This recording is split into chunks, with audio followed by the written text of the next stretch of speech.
शिक्षक साथियों, आपको अपने चैनल शिक्षा दर्शन पर स्वागत है। साथियों, आज हम लोग इस वीडियो में बिहार शिक्षा प्रशासन संवर्ग नियमावली 2025 के संदर्भ में विशेष चर्चा करने वाले हैं, जिसके तहत दो नए पदों की स्वीकृति कैबिनेट से मिल चुकी है। साथियों, आपको जानकारी के लिए बता दूं कि वर्तमान समय में जो बीओ का पद है, उसकी जगह दो नए पदों की स्वीकृति मिली है। इन दोनों नए पदों की जो स्वीकृति मिली है, उसके संदर्भ में हम लोग इस वीडियो में आगे चर्चा करने वाले हैं कि इसका एग्जाम पैटर्न क्या होगा, वेतनमान क्या हो सकता है, चयन प्रक्रिया क्या हो सकता है और इन दोनों नए पदों का जो प्रमुख कार्य एवं दायित्व हैं वो क्या हो सकता है। इस संबंध में हम लोग विशेष चर्चा आगे इस वीडियो में करने वाले हैं। तो अगर चैनल पर आप साथियों नया है, चैनल को सब्सक्राइब करें, लाइक करें और अन्य साथियों के साथ भी शेयर करें ताकि उन्हें भी वीडियो का लाभ प्राप्त हो सके। तो चलिए वीडियो की शुरुआत करते हैं। देखिए साथियों, हम लोग दोनों पदों की विशेष चर्चा तो वीडियो में आगे करेंगे ही, लेकिन उससे पहले यहाँ कुछ बातों की चर्चा हम लोग कर लेते हैं। तो जिस प्रकार सहायक शिक्षक, शिक्षा मित्र, नियोजित शिक्षक, विशिष्ट शिक्षक, ये सभी पद जो है अब डाइंग कैडर के रूप में ही जाने जाएंगे। अब ऐसा इसलिए यहाँ कहा जा रहा है कि चूंकि सहायक शिक्षक जो भी थे, पुराने वेतनमान वाले शिक्षक जो थे, वो जिस तरह से सेवानिवृत्त हो रहे हैं तो उनका पद स्वतः समाप्त होता जा रहा है। ठीक उसी प्रकार जो क्षमता परीक्षा के द्वारा विशिष्ट शिक्षक बने हैं, जैसे जैसे ये सेवानिवृत्त होंगे, विशिष्ट शिक्षक का पद स्वतः समाप्त होता जाएगा।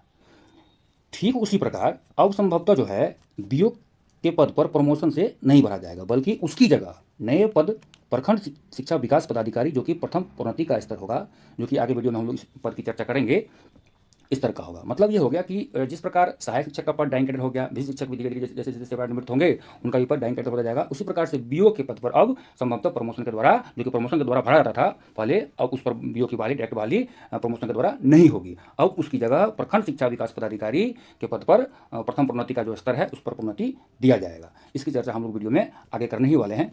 इसके बाद हम लोग आगे एक और बात की जानकारी लेते हैं कि पहले बहाली कैसे होती थी। पहले जो बहाली होती थी प्रखंड शिक्षा पदाधिकारी की, वो किस प्रकार से होती थी। तो बेसिक स्कूल के जो एचएम होते थे, बेसिक स्कूल के जो एचएम होते थे, उनका प्रमोशन होता था प्रखंड शिक्षा पदाधिकारी के रूप में। उसमें अनुभव और प्रशिक्षण के आधार पर उनका प्रमोशन होता था। अब दूसरी बात है कि यहाँ कि दो नए पदों का सृजन क्यों किया गया है। तो विभाग का ऐसा मानना है कि बीओ के अधिकांश पद खाली हैं या प्रभार में हैं, जिससे शिक्षा के प्रशासनिक कार्य एवं गुणवत्तापूर्ण शिक्षा में बाधा उत्पन्न हो रही है। इसलिए दो नए पदों का सृजन किया गया है, जिसकी स्वीकृति कैबिनेट से मिल चुकी है।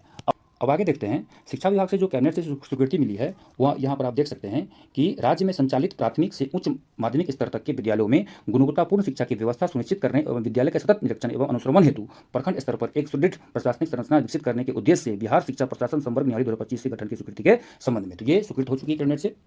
अब सोशल मीडिया पर एक शिक्षा विभाग के द्वारा जारी अधिसूचना वायरल हो रही है, जिस पर कि अभी हस्ताक्षर न राज्यपाल महोदय का है, न ही एसीएस सर का है, लेकिन वो वायरल हो रही है। अगर उसको अगर सही माने तो उसमें जो लिखा हुआ है, जो यहाँ पर आप देख सकते हैं कि भारत के संविधान का अनुच्छेद 309 के उपरोक्तों के अधीन प्रदत्त तथ्यों का प्रयोग करते हुए बिहार के राज्यपाल बिहार शिक्षा प्रशासन संवर्ग का गठन करने हेतु निम्नलिखित नियमावली बनाते हैं। इसमें आप लोग देख चुके होंगे ये, लेकिन इसमें जो महत्वपूर्ण बात है, इसमें लिखा हुआ है कि इसका जो है विस्तार संपूर्ण बिहार राज्य में होगा। संभवतः अब जो है यह बिहार के निवासियों के लिए ही वैकेंसी आएगी। अब देखते हैं आगे, क्योंकि इस पर साइन अभी नहीं हुआ है तो इसकी पुष्टि करना अभी उचित नहीं होगा। जब ये साइन करके विधिवत रूप से नियमावली आ जाएगी तब विस्तृत इस पर हम लोग चर्चा आगे करेंगे। आगे देखते हैं क्या है। सामान्य जानकारी की बात करें तो बिहार शिक्षा प्रशासन संवर्ग में पदों का गठन राज्य सरकार द्वारा शिक्षा व्यवस्था को सुदृढ़ करने के लिए किया गया है। इन पदों पर नियुक्ति आमतौर पर बिहार लोक सेवा आयोग बीपीएससी या अन्य निर्धारित प्रक्रियाओं के माध्यम से होगी। यानी कि बीपीएससी के द्वारा ही बहाली, अगर दो नए पदों की अगर नियमावली आती है तो उसमें स्पष्ट रूप से यह लिखा होगा कि बीपीएससी के द्वारा ही, संभवतः बीपीएससी के द्वारा ही यह परीक्षा ली जाएगी। आगे देखते हैं क्या है। बिहार शिक्षा प्रशासन संवर्ग में पदों की संख्या की बात करें तो यह अभी स्पष्ट नहीं है। अब कितने पदों पर आएगी ये अभी स्पष्ट नहीं है, क्योंकि यह विभिन्न कारकों जैसे प्रशासनिक आवश्यकताओं, क्षेत्रीय विभाजन और सरकारी नीतियों पर निर्भर करता है। इसके बाद है, हालांकि 2025 के संदर्भ में उपलब्ध जानकारी के आधार पर बिहार शिक्षा प्रशासन संवर्ग नियमावली 2025 के तहत दो प्रकार के पदों का उल्लेख है। अब दो पदों का जो उल्लेख किया गया है, ये दो पद कौन कौन सा है ये देख लेते हैं हम लोग। सहायक शिक्षा विकास पदाधिकारी मूल कोटि का पद है ये, जो अराजपत्रित है, और ये हर 10 पंचायत पर एक की नियुक्ति की जाएगी। यानी कि हर एक 10 पंचायत पर एक सहायक शिक्षा विकास पदाधिकारी की नियुक्ति की जाएगी। और दूसरा पद है प्रखंड शिक्षा विकास पदाधिकारी प्रथम प्रोन्नति का स्तर है, यानी कि इनको सहायक शिक्षा विकास पदाधिकारी की प्रोन्नति इस पद पर दी जाएगी, प्रखंड शिक्षा विकास पदाधिकारी के पद पर। अब यहाँ है कि दोनों अराजपत्रित होगा, नॉन गजेटेड। आप जानते होंगे कि एक गजेटेड होता है, एक नॉन गजेटेड होता है, अराजपत्रित और राजपत्रित। जैसे कि क्लर्क हो गए, सहायक कर्मचारी हो गए, कांस्टेबल हो गए, और आईएएस आईपीएस, ये सब राजपत्रित पदाधिकारी के रूप में इन्हें संज्ञा दी जाती है। आगे देखते हैं क्या है। बिहार शिक्षा प्रशासन संवर्ग के पदों के कार्य एवं दायित्वों का जिम्मेदारी। अब जो ये दोनों पद की स्वीकृति कैबिनेट से मिली है, इनके कार्य और दायित्व क्या सब हो सकते हैं, इसकी चर्चा हम लोग करते हैं। सहायक शिक्षा विकास पदाधिकारी और प्रखंड शिक्षा विकास पदाधिकारी जैसे प्रमुख पदों के कार्यों का विवरण जो बिहार शिक्षा प्रशासन संबंध न्यायालय 2025 और सामान्य प्रशासनिक भूमिकाओं पर आधारित है।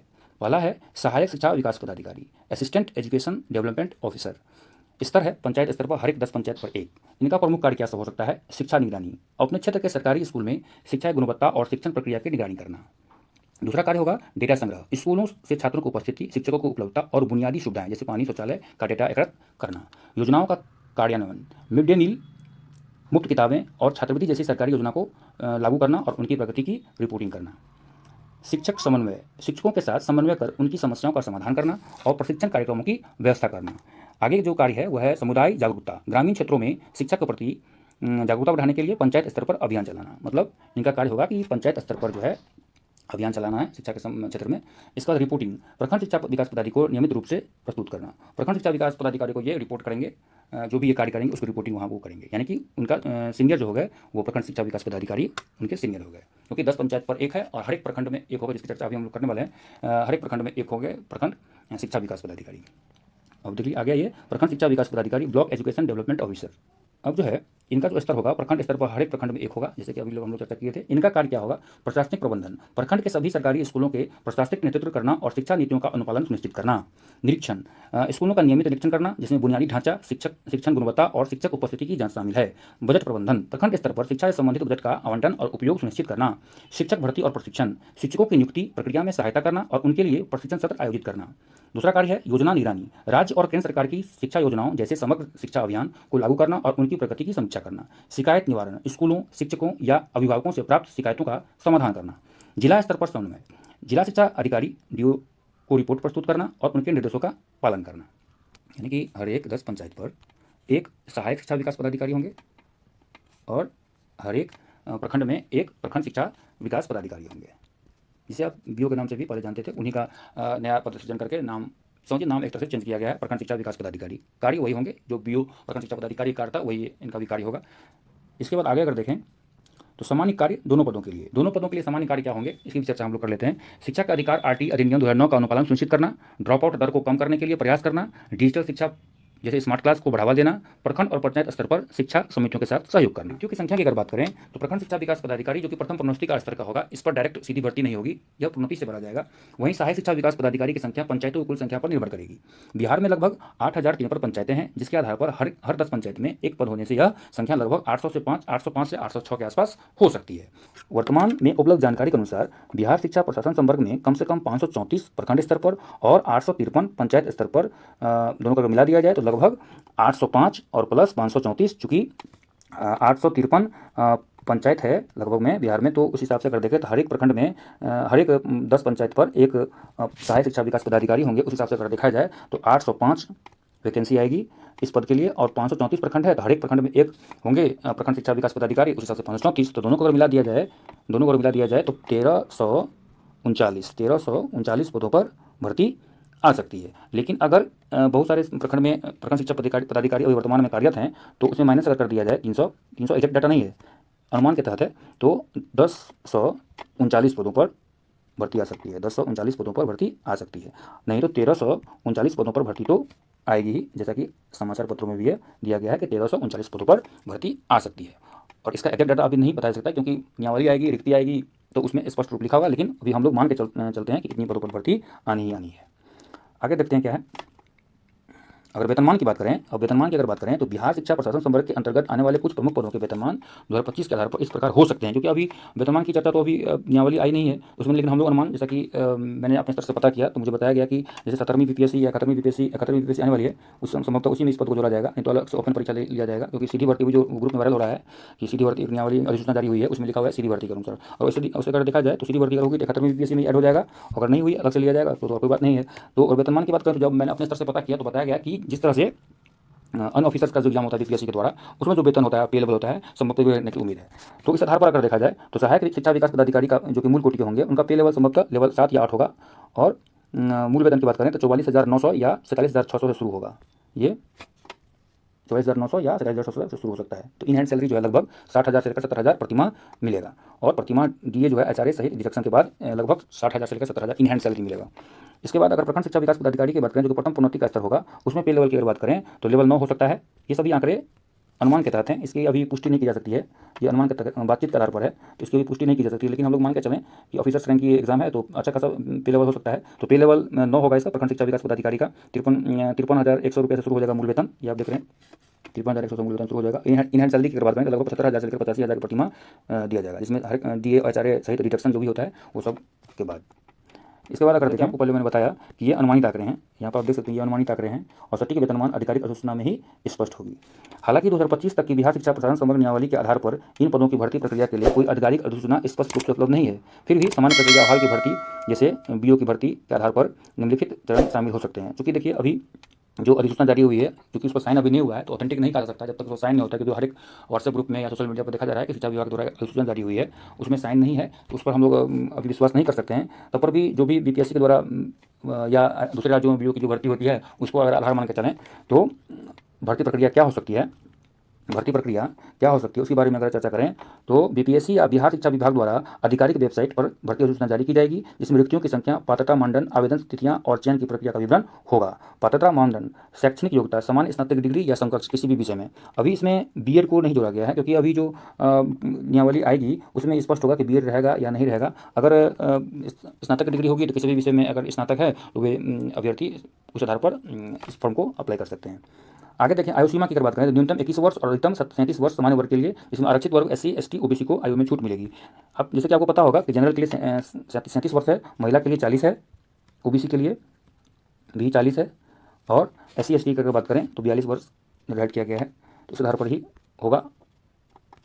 आगे अगर बात करें आवेदन प्रक्रिया के बारे में तो BPSC पर ही BPSC इसकी एग्जाम लेगी, संभवतः अभी तो क्लियरफाई नहीं कर सकते हैं, लेकिन BPSC इसका एग्जाम ऑनलाइन लेने वाली है। आगे अगर बात करें प्रक्रिया की अगर बात करें तो चयन प्रक्रिया में निम्नलिखित चरण शामिल हो सकते हैं, जिसमें कि प्रारंभिक सामान्य अध्ययन, शिक्षा नीतियाँ और गणित से संबंधित प्रश्न पूछे जा सकते हैं। इसके बाद मुख्य परीक्षा की अगर बात करें तो मुख्य परीक्षा में शिक्षा प्रशासन, स्कूल प्रबंधन, शैक्षिक मनोविज्ञान, बिहार की शिक्षा प्रणाली संबंधित विषय से प्रश्न पूछे जा सकते हैं। और प्रशिक्षण की अगर बात करें तो प्रारंभिक प्रशिक्षण प्राप्त करना होगा। प्रोबेशन पीरियड की अगर बात करें तो 1 वर्ष का होगा, इसे 1 वर्ष के लिए और बढ़ाया जा सकता है। कंप्यूटर जाँच परीक्षा भी होगी। प्रशिक्षण, प्रमोशन एवं कंप्यूटर जाँच परीक्षा सफलतापूर्वक पूरा करने के बाद सेवा संपुष्ट माना जाएगा। यानी कि प्रशिक्षण, प्रोबेशन अवधि और कंप्यूटर जांच परीक्षा जब हो जाएगी तब जाकर के सेवा संपुष्ट माना जाएगा। वरीयता आयोग के मेघाक्रम के अनुसार, वरीयता जो होगा वह आयोग के मेघाक्रम के अनुसार होगी। अब यहाँ नोट करने वाली बात यह है कि सटीक भर्ती प्रक्रिया आधिकारिक अधिसूचना पर निर्भर करती है। अभी जितनी बातों की हम लोग चर्चा कर चुके हैं वो सारी बातें टेलीफोनिक वार्ता के आधार पर मैंने आप लोगों को बताया। अभी इसकी आधिकारिक पुष्टि तब होगी जब नियमावली जारी होगी शिक्षा विभाग के द्वारा, तब और स्पष्ट हो जाएगा। तो साथियों, अभी हम लोगों ने जानने का प्रयास किया कि सहायक शिक्षा विकास पदाधिकारी और प्रखंड शिक्षा विकास पदाधिकारी जो दोनों परिचित किए गए हैं शिक्षा विभाग के द्वारा, उसके संबंध में हम लोग जानने का प्रयास किए कि वो दोनों पद के कार्य एवं दायित्व क्या होंगे, वेतनमान क्या हो सकता है, चयन प्रक्रिया क्या हो सकता है, इन सारी बातों की हम लोग चर्चा किए हैं। तो वीडियो अगर अच्छा लगा हो तो चैनल को सब्सक्राइब करना, लाइक करें, कमेंट करें और अन्य साथियों के साथ भी शेयर करें ताकि उन्हें भी इसका लाभ प्राप्त हो सके। तो साथियों, फिलहाल इस वीडियो में इतना ही। मिलते हैं एक नई वीडियो में नई खबर के साथ। अपना कीमती समय देने के लिए बहुत बहुत धन्यवाद। जय हिंद।